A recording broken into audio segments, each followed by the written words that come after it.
Hi guys, good afternoon. Ngayon guys, magbibenta na naman tayo ng ng mga scrap metal ko. Tatlong aircon guys. Ayan oh. Isa. Tapos ayun oh, aircon pa 'yan. Tapos stainless lang yung ibebenta natin sa ngayon.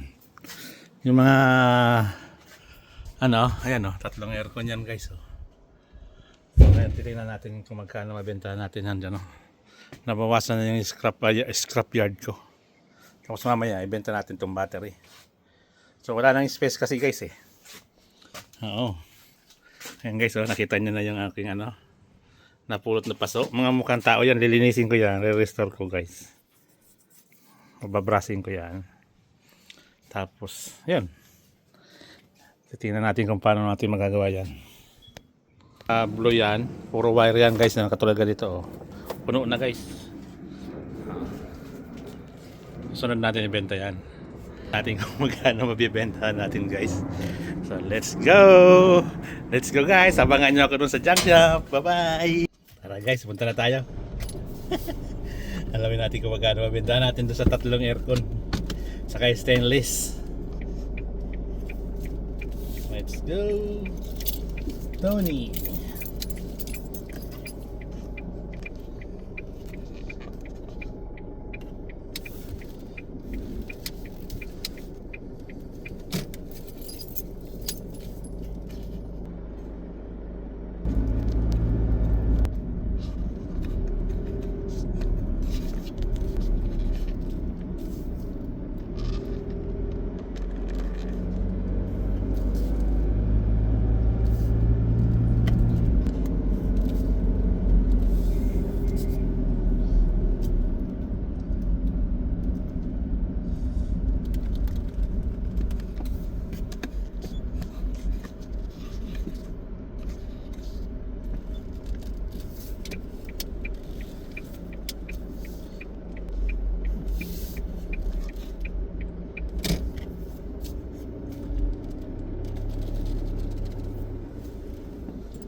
Ayan guys, so kumita tayo ng 105 105 and 90 cents. So ayan guys, share ulit yan.